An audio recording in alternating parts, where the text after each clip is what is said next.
Picture this. Your phone is dead. The hum of the refrigerator is gone. And then you hear it. Or rather, you don't hear it. There are no traffic lights clicking outside your window, no distant sirens, no background noise of civilization chugging along.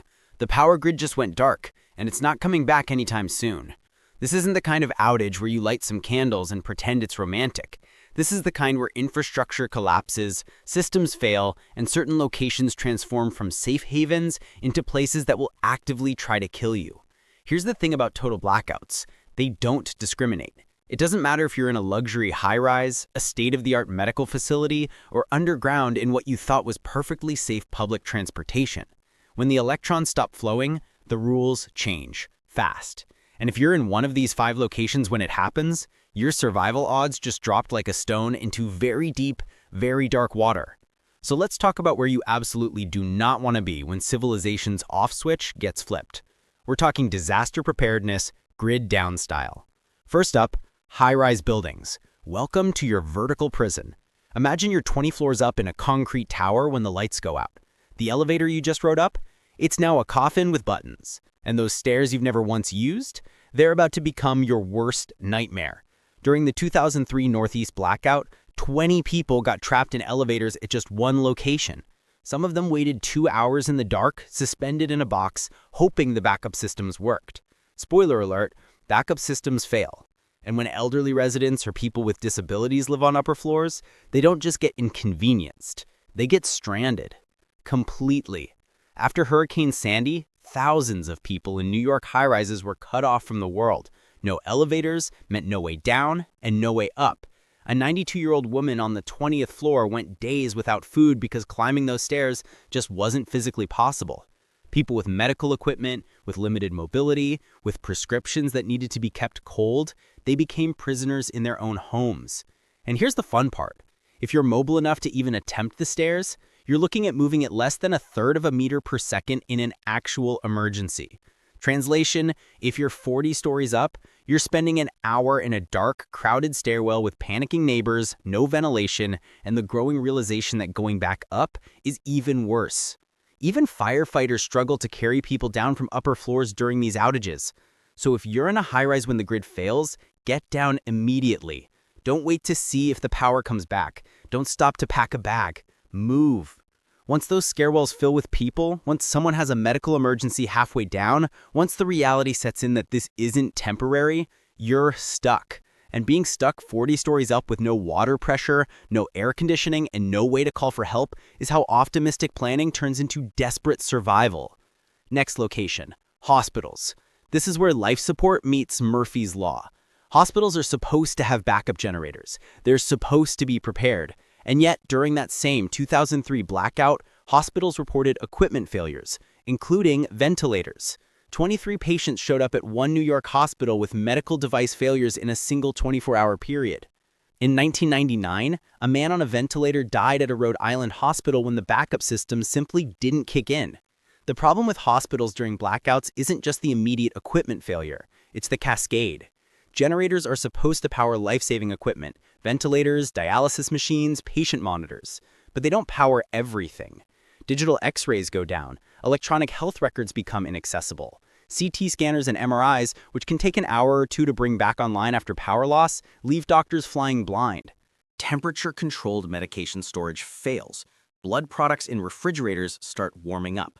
Lab reagents spoil. The entire diagnostic and treatment infrastructure starts to crumble. And if you're at home with electric-dependent medical equipment, you've got about 8 hours before most device batteries die. That is your window. Around 4.5 million Medicare recipients use electricity-dependent medical equipment. Oxygen concentrators, ventilators, CPAP machines, electric wheelchairs. During the Texas winter storm in 2021, ambulance services fielded over 50 calls in 3 days from people whose life-sustaining devices had no power. A 75-year-old man froze to death in his truck trying to get a spare oxygen tank after losing electricity at home. If you are medically dependent on electricity, you don't have days to figure it out. You have hours, maybe. Third on our list, subway tunnels, buried alive with the third rail. Subways run on electricity. When the power cuts, trains stop. often in tunnels, in the dark, with hundreds of people inside and absolutely no way out except walking along tracks that until seconds ago were carrying enough voltage to turn you into barbecue. The third rail carries around 600 volts in most systems, enough to kill you instantly. And when the power fails, that rail doesn't always discharge immediately. So you're trapped underground, in a metal tube, in pitch darkness, with an electrocution hazard running the length of your only escape route, and no clear way to know if it's safe. But wait, it gets better. Ventilation systems in subway tunnels require power. No power, no air circulation. If there's any kind of fire or mechanical failure, you are now in an enclosed space filling with carbon monoxide and smoke. In 1944, a train stalled in a tunnel in Italy. Over 500 people suffocated from carbon monoxide poisoning when low-grade coal created toxic fumes that just sat there in the unventilated tunnel. Modern systems don't burn coal, sure, but they have their own catastrophic failure modes involving smoke and ventilation. During blackouts, the protocol is to have passengers walk along the tracks, in the dark, past the third rail, with emergency lighting that may or may not work. You have absolutely no guarantee that you're not about to trip over debris, fall into a drainage pit, or walk face first into a stopped train you couldn't see. If you're underground when the power fails, move toward the nearest station platform immediately. Don't wait for announcements. Get to street level before the crowd does, before panic sets in, before the air quality degrades. Being trapped in a subway tunnel in a grid-down scenario isn't an inconvenience. It's a survival situation with a countdown timer you can't see. Fourth location, water treatment plants, the invisible collapse. You probably don't think about water treatment plants. You turn on the tap, water comes out. Except it's not magic, it's pumps. Lots and lots of electrically powered pumps. And when those pumps stop, water stops. Or worse, contaminated water starts. Water treatment facilities require massive amounts of electricity. When power fails, treatment processes collapse within minutes. Biological treatment systems die, wastewater backs up, and untreated sewage goes directly into rivers, streams, and groundwater. During an outage, water pressure drops. That sounds minor until you realize low pressure allows contaminants from the surrounding soil to seep into the distribution pipes, the same pipes delivering water to your home. Untreated water, now contaminated with whatever biological and chemical horrors live in the ground around our aging infrastructure, starts flowing through your faucet. If you depend on municipal water and the grid fails, fill every container you have immediately. Bathtubs, sinks, pots, bottles. You've got maybe a few hours before the pressure drops and contamination begins. After that, you're looking at boil orders that you can't follow because your electric stove doesn't work, and water sources you can't trust. Dehydration kills faster than starvation, and contaminated water kills even faster. And now for our fifth and final location, your own home. The trap you built yourself. Here's the uncomfortable truth. Your home right now is designed to fail without electricity. Your HVAC system, dead. Your refrigerator, warming up. Your water heater, cold in hours. Your security system, offline.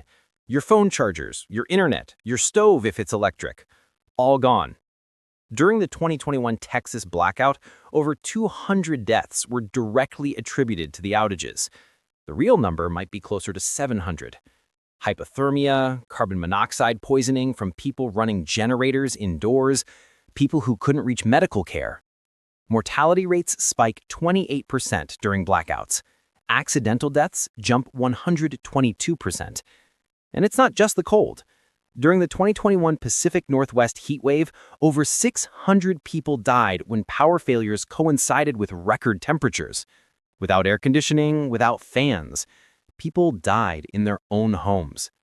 Researchers estimate that if a multi-day blackout hit Phoenix during a heatwave, nearly 13,000 people would die. Not might, would. Your home has no backup power, no redundancy. You've got maybe a day or two of food that doesn't need cooking and water that's already in your pipes. After that, you're trying to figure out how to stay alive in a structure that was never designed for this. Your home stops being a shelter and starts being a liability. Too hot, you risk heat stroke. Too cold, hypothermia. No water, dehydration. And the longer you wait, assuming someone will fix it, the worse your options become. There's no emergency broadcast system telling you what to do, no mass rescue operation, no government convoy coming to save you. It's just you, some flashlights if you remembered batteries, and the stubborn refusal to become a statistic. But look at you. You know where the death traps are now. You know that high-rises become prisons, hospitals become triage zones, subways become tombs, water systems become vectors for contamination, and your own home becomes a shelter that might kill you. In this world, that is a win. If you're hearing this before the grid fails, congratulations, you have time to prepare. Stock water, get backup power for medical equipment, know your exit routes. Don't live on the 40th floor if you can avoid it. If the lights are already out and you're still breathing, well, you're not done yet. Now, you get to work. You have a grid-down scenario to survive, and standing still is not an option. Either way, you're still here, and that's all that matters.